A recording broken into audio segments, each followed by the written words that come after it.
যে সবাই তো শিক্ষিত, সুশিক্ষিত কতজন, সুশিক্ষিত অন্যায় করবে না, অনিয়ম করবে না, দুর্নীতি করবে না, যে মানুষ আপনার আমার সেবা করবে। আমাকে আমি কেন বেতন দেই? সে আমার রাইটটুকু আমাকে বুঝিয়ে দেওয়ার জন্য, আমার থেকে এক্সট্রা টাকা নেওয়ার জন্য না, আমার ট্যাক্সের টাকা দিয়ে আমি তাকে পে করতেছি আমার অধিকার সঠিকভাবে আমাকে বুঝিয়ে দেওয়ার জন্য। কিন্তু আমি ওইটা নিয়ে কথা বলি না, যার কারণে একটু আগে আমার চ্যাটাতো ভাইগুলি গেছে, আবার বহু মানুষ গুলি খাচ্ছে, বহু মানুষ বলছে আমার আপন চ্যাটাতো ভাইগুলি গেছে একটু আগে আমার কুমিল্লা। কি বলবো, কুমিল্লাতে প্রচুর পরিমাণে কি বলবো, কুমিল্লাতে অনেক আমি অনেককে বলি, আমরা যারা রাজনীতি করে আমাদের দেশে আওয়াজ তুলছেন, শুরু থেকে কোনো অন্যায়ের প্রতিবাদ করছেন, অনেকে বলে ওনারা তো প্রতিবাদ করছে, লুট গুম করছে, আরে কি সামাজিক ছাত্রদেরকে মারছে না, কিছু ছাত্র মারছে না, পিছু হচ্ছে, আপনারা পিছু হচ্ছেন কেন? কিছুর ক্ষমতার লোক নিয়ে লাফাচ্ছে না, কেউ পিছু হচ্ছে না, দেশের মানুষ আপু একটু সামনে আসতে ভালো হয়, আপু একটু সামনে আসতে ভালো হয়, আপু সামনে আসেন।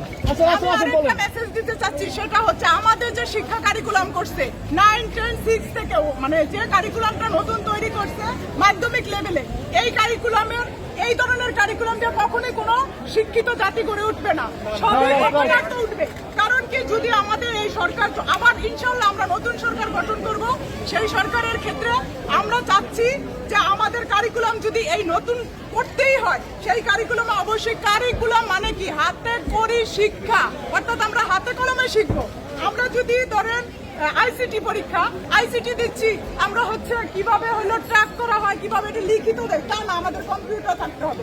বাচ্চারা কম্পিউটারের মাধ্যমে ওখানে আমরা একটা ফ্রিল্যান্সিং 9, 10 এর বাচ্চাদের ফ্রিল্যান্সিং কোর্স আমরা শিখাতে পারি, ওইটা একদিনের জন্য আমরা একটা কোর্স করতে পারি। তাহলে কি হলো, তারা কর্মসংস্থানও শিখলো, পাশাপাশি পড়াশোনাও শিখলো, ইনকামও করলো। তাহলে আমাদের দেশের বাচ্চারা যে অপরাজনীতির সাথে বিভিন্ন ধরনের খারাপ জিনিসের সাথে চলে যাবে, তা যাইতে পারবে না। ফ্রিল্যান্সিং করলে তাদের একটা বেনিফিট আসবে, সংসারের জন্য উন্নতি, তাদের জন্য উন্নতি, দেশের জন্য উন্নতি, দেশের থেকে টাকা নিয়ে আসবে, সেটা আমাদের দেশের জনগণ সেটা আবার ভোগ করবে। তার মানে কি, শিক্ষা কারিকুলাম হওয়া চাই সেই রকম। আর ওই যে কথাটা বললাম, প্রত্যেক শিক্ষা প্রতিষ্ঠান থেকে শুরু করে সর্বস্তরে সুশিক্ষার নাগরিকরা হলো নেতৃত্ব দিবে, তাদেরকেই আমরা শুধু সমর্থন করব। আর আমাদের যে সংবিধান আছে, আমরা সংবিধান, আমাদের প্রধানমন্ত্রী একটা সুন্দর কথা আমাদের কান, নাক, মুখ, চোখ, পঞ্চ ইন্দ্রিয় খুলে দিতে, সেটা কি, যে আমাদের সংবিধান নাকি আমরা পড়ি না, জানি না, উনি অনেক জানেন। তো আমার কথা হলো, এখনকার পাঠ্যসূচি থেকে একদম সর্বস্তরে যারা পাঠ্যসূচিতে কি বলে, ওই সংবিধানকে যে গুরুত্বপূর্ণ মানব অধিকার, আমাদের যে অধিকার, সংবিধানের যে অধিকারগুলোর কিছু পার্ট, সেই পাঠগুলো গুরুত্ব পাঠগুলো হলো সংবিধানে ইনক্লুড, শিক্ষা প্রতিষ্ঠানের সাবজেক্টে ইনক্লুড করতে হবে। ইনক্লুড যেমন সমাজ বিজ্ঞান আছে, আমরা ইনক্লুড করতে পারি। এই বাজে বাজে কারিকুলামের অ্যাডগুলা হিন্দু রাজনীতির যে কিভাবে কি করতেছে, খাওয়াইতেছে, নাওয়াইতেছে, ধোয়াইতেছে, পিঠা বানাইতেছে, এটির আমাদের প্রয়োজন নাই। আমাদের সংবিধান পড়া প্রয়োজন। আজকে আমাদের এই বাচ্চারা, আমাদের এই জনগণ, আমাদের এই সুশিক্ষিত, এদেরকে আমরা অনেকেই বলছে যে বলার মুরগি, এদের ব্রেন নাই। আসলে আমাদের চোখ খুলে দিছে এই বাচ্চারা যে ব্রেন তাদের আছে। এই পরিবর্তন বিগত আমরা 71 দেখি নাই, 69 দেখি নাই, তারপরে যত কিছু আছে আমরা দেখি নাই, 90 হয়তো বুঝি নাই অত কিছু। কিন্তু এখনকার সমাজের যেটা তৈরি করা উচিত, যে আমাদের সংবিধান প্রত্যেকে জানার অধিকার আছে। আমরা যেভাবে কুকুরের মতো, মানে একটা বস্তির মতো, কি বলবো, মানে রিফিউজির মতো আমরা যে জনগণ বাস করছি 15-16 বছর, যেভাবে মুখ বন্ধ করে এই অঙ্গভঙ্গি, নিকৃষ্ট ধরনের অঙ্গভঙ্গি দেখে একজন প্রধানমন্ত্রী, সে সুশিক্ষার, সেটাকে অনেক বিশাল বিশাল বিশাল বিশাল ডিগ্রি নিয়ে আসছে, সে সুশিক্ষার অধিকারী না। এত বাজে, যা ভাষায় প্রকাশ করা যায় না। একটা ছোট্ট বাচ্চাও তার অঙ্গভঙ্গি নিয়ে কথা বলে। ওই ধরনের প্রধানমন্ত্রী আমরা চাই না। আমরা চাই সুন্দর ম্যানার কি, প্রত্যেকের ম্যানার সম্পূর্ণ হতে হবে। রাজনীতি করলাম, আমাদের পা চেটে গিয়ে আপনারা এমপি পদে বসলেন, 2 দিন পর আমাদেরকে চিনেন না, আমাদের পেটে লাথি দিয়ে, আমাদের কর খাইয়া আমাদেরকে গুলি করেন। এই ধরনের সংবিধান, এই ধরনের রাষ্ট্র চলবে না। আগামীতে কেউ আশা করে রাজনীতি করতে আসে, তাহলে ঠিক আমাদের এই ছাত্র সমাজ, আমাদের যে পরবর্তী এতটুকু জেনারেশন, তাদেরকে প্রত্যেককে শিক্ষা করতে হবে অধিকার কি, সংবিধান কি, সেই অনুযায়ী এইভাবেই ঠিক আবার রাজনীতির পথ মোড় করে দাঁড়ায় তাদেরকে রাস্তায় টেনে হেসড়ে নামাতে হবে। ধন্যবাদ।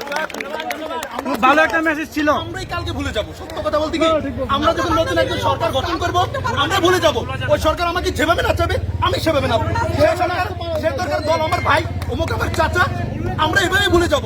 আমরা আবার যে একটা অনিয়মের সাথে আমরা অভ্যস্ত, কারণ একটা সময় দেখেন বাংলাদেশ অনিয়মের সাথে অভ্যস্ত ছিল। পাকিস্তান বিরুদ্ধে আরো নেককারজনক ঘটনা ঘটছে।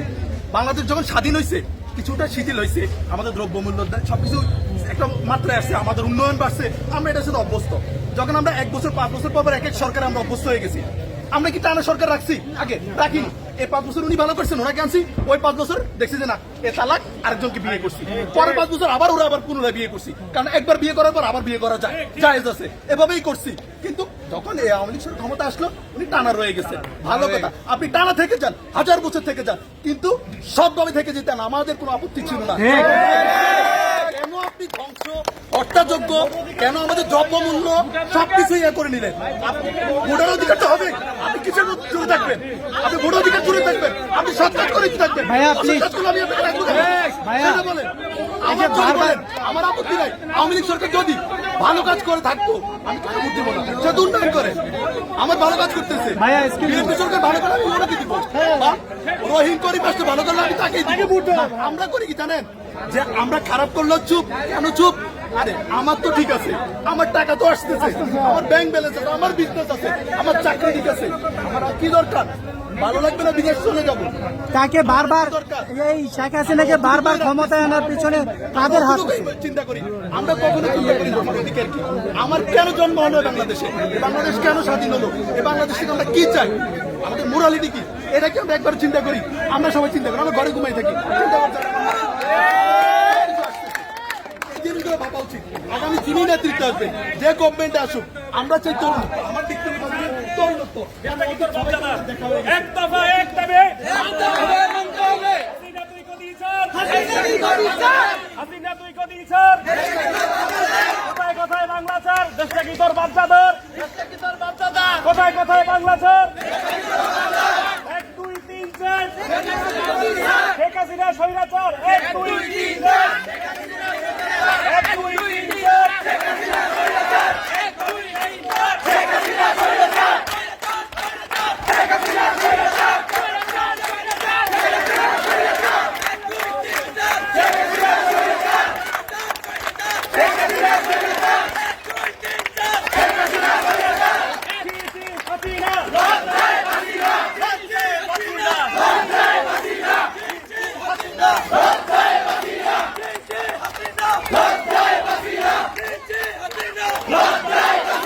রক্তের বন্যায় ভেসে যাবে অন্যায়,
একসাথে আগুন জ্বালাও একসাথে রাজাকারের গদিতে আমি কে রাজাকার রাজাকার রাজাকার আমি কে রাজাকার রাজাকার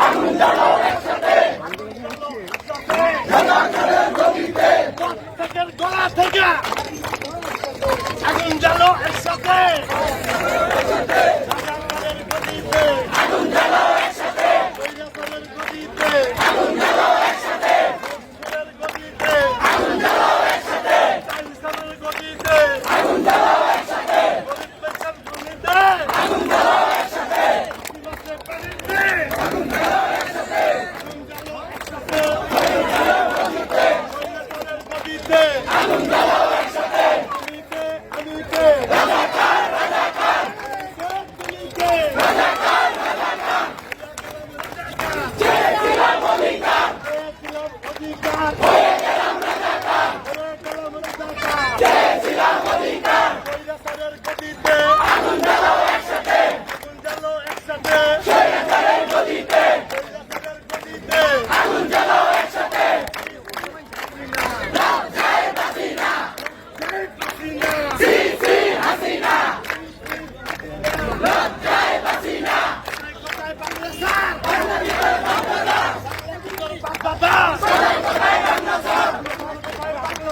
বাংলাদেশ